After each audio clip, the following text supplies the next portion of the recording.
Good morning, everyone. Welcome to 24/7. My name is Niharika, and I'm with you with the area of ABFM. Okay, so let's begin with the class today.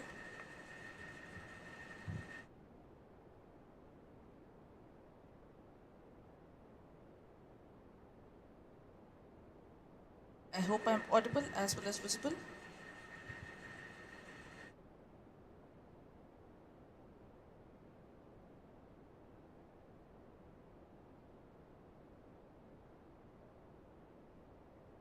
Okay, then let's begin if I'm audible as well as clearly visible.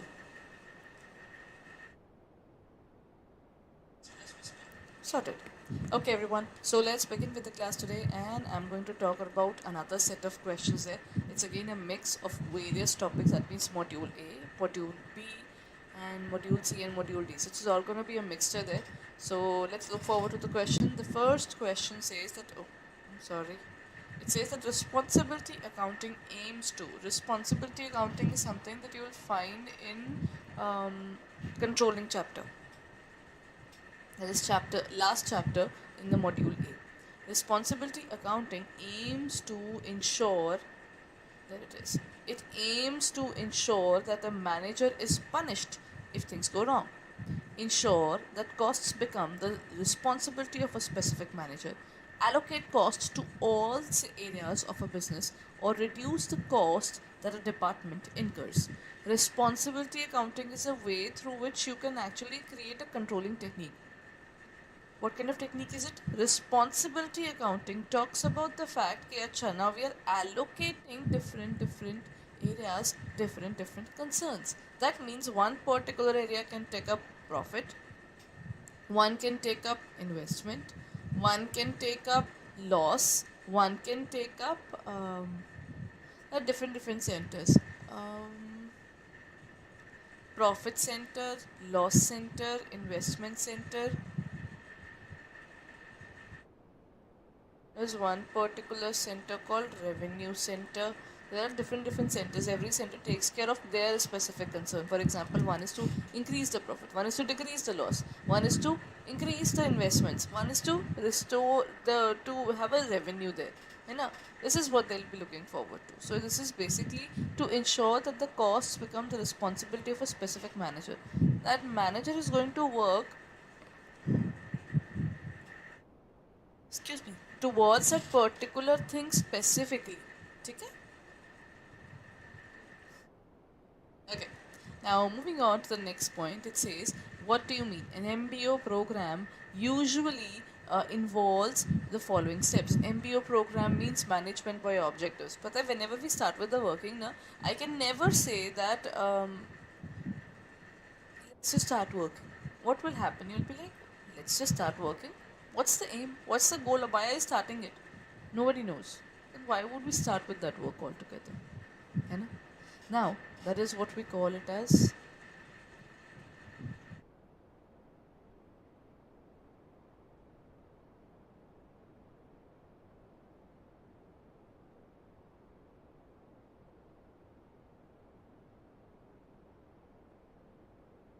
establishing unit objectives, establishing the organizational goals, negotiating and agreeing, reviewing the performance and creating action plans. Now indicate the one which would be the correct sequence.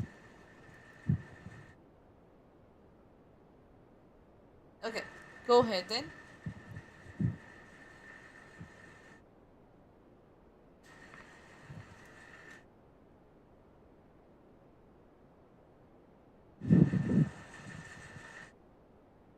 The MBO na, they say that first of all you have to decide what you are doing exactly. You know?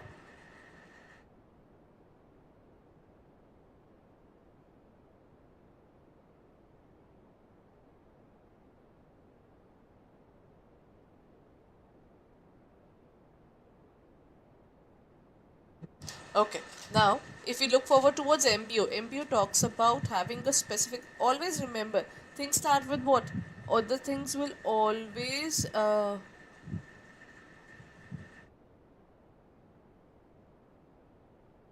Things will always start with one particular thing, that is establishing the organizational goals.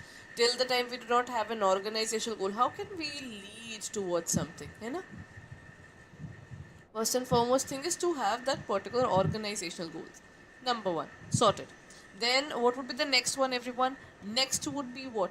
That is establishing the unit goals. First of all, you find out what is the aim of the organization. Second of all would be establishing the unit objectives. Okay? That means we are done with this. 2 and 1 would be the one. So in this case, is it 1 2 3 4 5, 2 1 3 5 4, 2 3 1 4 5, or 5 4 3 2 1? Plus point, when you find at least 2 of the sequences going correct now, you know where to eliminate and what to eliminate. So what you can do is, you can take up this point. As soon as I chose to be the first one, both of these are eliminated, and from here it is B. 2 1 3 5 4. That means, first of all, we say that after you have decided the objectives of your specific unit, what do you do after that? After that, what you will do is, that is 3. Agreeing and negotiating, will be talking, array, this particular objective is too hard to achieve, what should I do?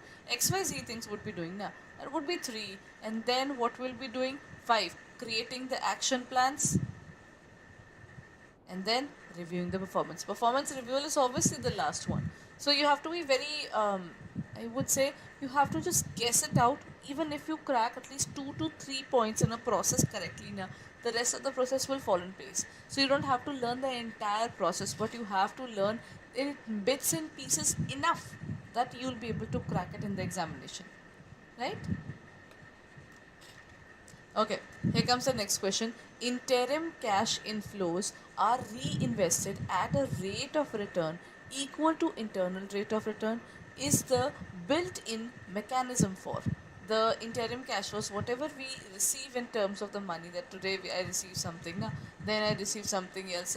During that particular time period when we are into IRR, into IR means, that means into the entire working of capital budgeting. I'm sorry, the particular topic that I'm talking about is capital budgeting. But whenever I start a particular business, what would be the first thing I'll be thinking of? If I'm investing 10 lakh rupees today, how am I going to cover this up? What am I going to do? What's that extra effort that is required to recover that money? All those hard questions would be there. And then they would say that, Pata hai, in the beginning I invested 10,000 negative. Sorted? In the upcoming years, first of all, I got 5,000, then I got 2,000, then I got 3,000. But whatever extra money I'm getting, I'm not taking this money out of the business. That is what they're saying. Interim cash flows are reinvested. They are, they are again invested in the business. At what point? They are invested again in the business at IRR, internal rate of return. Okay? NPV is actually the value at which whatever you are putting, you are getting it again. NPV positive is basically when you are getting more than that. NPV negative is basically something, it's done. We are not taking this project.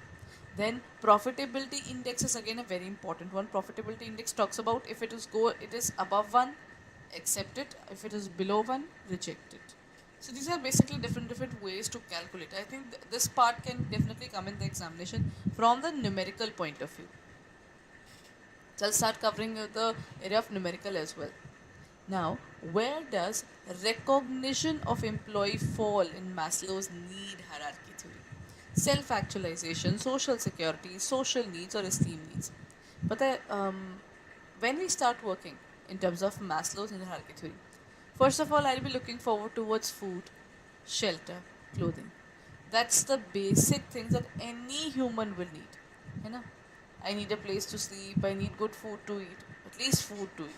Good food is something that happens after that. The hunger talks about having even the most staple diet. Once we start having our food, then what will happen? We would want, this is basically the physiological needs. This is physiological. After physiological, the next one is social security or security needs. what happens is, whatever shelter I'm having, I hope I stay in this for a longer period. At least it stays with me. The job, the particular place where I'm living, right? The food that I'm getting. I hope this stays with me forever. That is security needs. After security, the next point is I want to talk to people around. Once my particular place is determined, I want people to be mine. That is belongingness needs. Humans can never survive on their own. You'll always find that humans will always try to at least impress humans. They'll try to basically outgrow the other person. These things will happen. Either you love that person, either that particular person would be a stranger, or you'll try to outgrow them. But there won't be a time where you are sitting with someone and you have no concern with them, right? That is the belongingness needs. You want to get affiliated with others. You want an acceptance. Then the next point is, after belongingness needs, is self-esteem needs.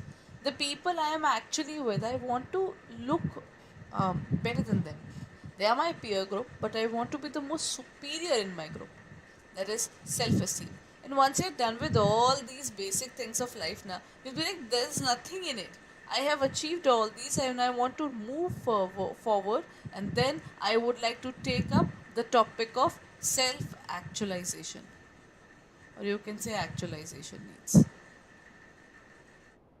Human says that I'm done with life, now I want to grow further. And when he wants to grow further, that is self-actualization, right? Then employees recognition. Recognition is where he wants to be a little above the people he's around. That is esteem needs. Okay?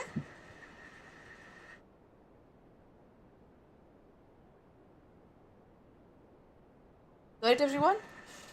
Next question. Which one of the following is not an example of Herzberg's hygiene factors? Hygiene factors are those things which will never motivate me. Think about it. Will I ever come to you and say, but I joined Adda 24/7 because the lighting is very good? No.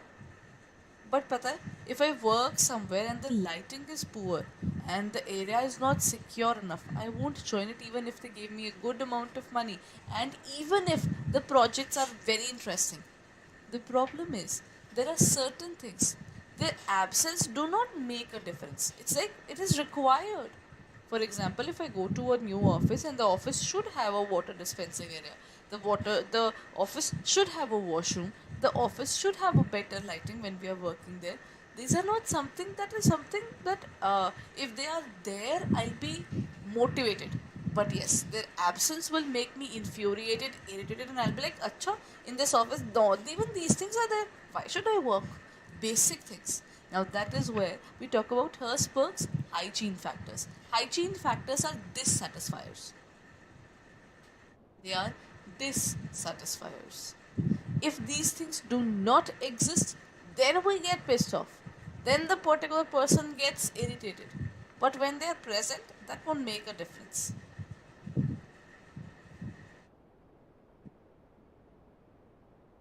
Okay? So, what is the answer? Is it advancement, interpersonal relations, job security, working conditions? Is not. See, career advancement is out of it. Career advancement is not a dissatisfier, that it has to be there. Sometimes people just join the jobs just to have that little meager money, even, right? So, career advancement is a motivation that why am I doing this? Because I know that I'll get something out of it. I have a faith in myself that once I start doing this, I'll make something out of it. That is advancement. Acha, next is, what is not an operative function of HRM? Procurement, development, organizing, or integration? Operative function of HRM. Human resource management is basically responsible for procuring human beings, then for developing them. You know? But is integration and organizing a part of it or not? Organizing is itself a particular function. How can we take care of it that way?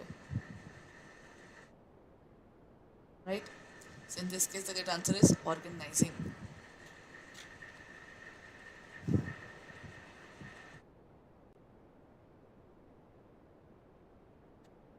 Next point, when a person transacts with a company to on matters which are beyond the power of company, the person will be governed by the doctrine of management by exception, constructive notice, indoor management, self management.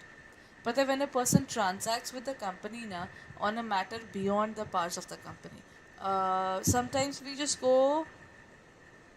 So this is a part of, um, as such, this is a part of management, but it can be a little over and above your point there. But let me just explain this point. This is where we say that in an organization, acha, we are done with MBE in any case. MBE is a part of the first module. MBE is basically you try to control everything. You'll end up controlling nothing. You have to leave a few things. That acha, up to this variation, please do not come to me. I cannot cater it right now. That is MBE. Okay? In this case, whenever you are going beyond the power of company, it is actually the constructive notice. Indoor management is indoor, self management is your personal.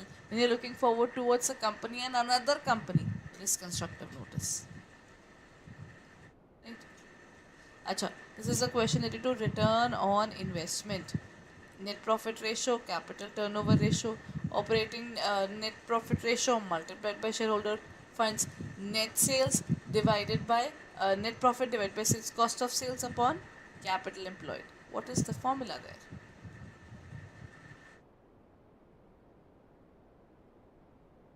The correct answer, return on investment, is whatever you have actually invested in the business. That means your net income divided by your capital employed. This is the ultimate formula. It can be taken out of net profit ratio. How? Net profit ratio into the capital turnover ratio. The basic way is, first of all, take the net profit ratio, that is net profit divided by sales. In terms of turnover ratio, it is sales divided by capital employed. So deduct these two, it is NP upon C. So in this case, the correct answer is A. Right?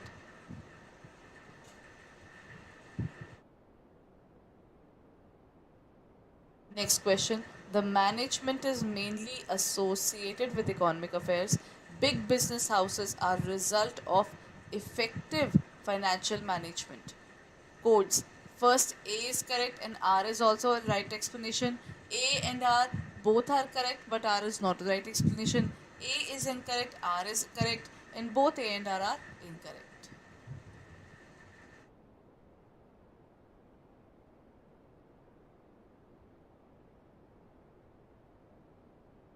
Management is mainly associated with economic affairs. I don't think so. Management has to do so many things. They have to cater humans, they have to cater resources, they have to cater economy, they have to cater government. What else is left? Management is someone who is stuck with everything altogether. So I don't think we can just say that they're just linked with economic affairs. So assertion is incorrect overall. But the big businesses are a result of effective financial management. That is true. They do not have money. They create money. That is where I can agree upon that. The correct answer would be A. C, sorry. Okay. Acha, next question. Combined leverage. Leverage is of two types. First is operating, second is financial. Operating talks about day-to-day business. It just says that how do we generate money into the business there. You know?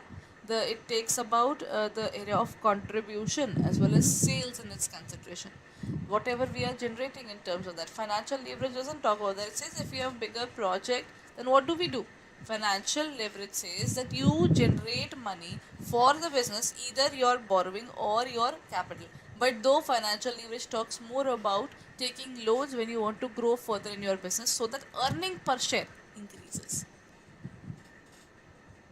That is operating leverage as well as equal to financial leverage minus multiply or divide. What do we do when we try to find out the combined leverage? For the combined leverage, it is C. We multiply. Okay? It is we multiply these two. Okay. So,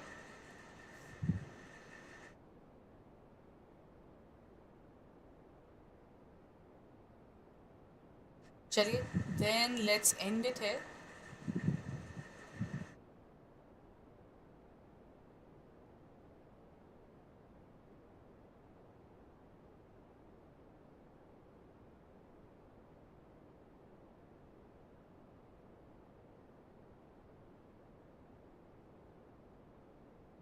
And let me show you where to go when you are looking forward towards your CIB preparation, because it is high time now. Any kind of delay would simply mean another attempt. To be very honest regarding the particular preparation, you have to be very vigilant when you're starting your preparation. You should have started by now, and at this point of time, you should be working really hard. And in case you haven't started with it, you should look forward to it without a delay. ठीक है, because any kind of delay can be more detrimental for you rather than being good. Okay,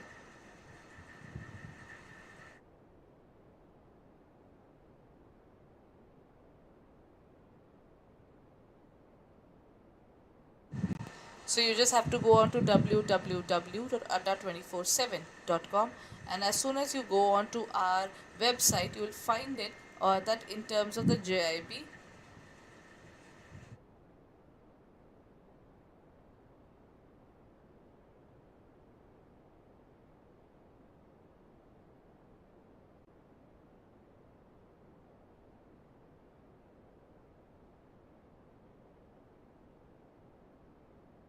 Okay.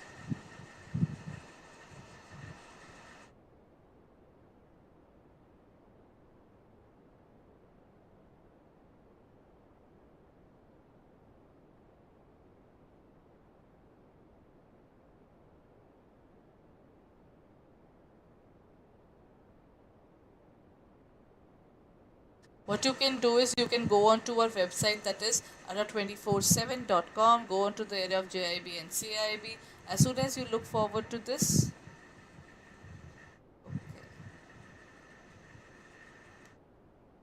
there's some issue. Okay, chaliye koi na. Let me just explain it like that. You have to go on to the JIB and CIB area.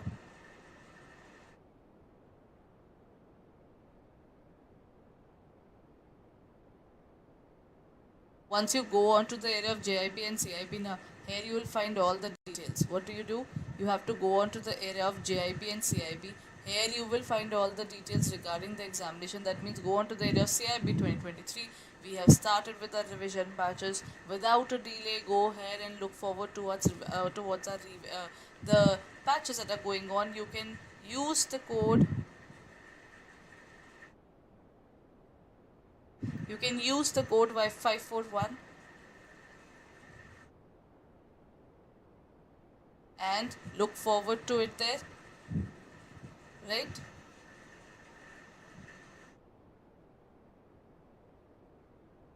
Okay, anyhow, there is some little trouble going on.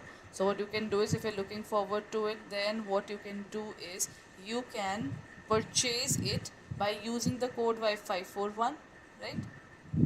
And currently Mahapacks are also available. Let me just give you a view regarding that as well.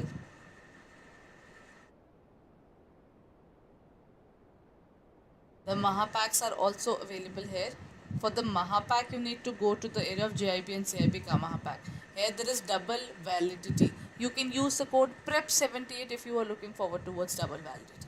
Okay? So make sure you are looking forward to it at the earliest, because at this point of time the examination is very near and any kind of delay would be detrimental. So go ahead and prepare well. I'll be meeting you tomorrow.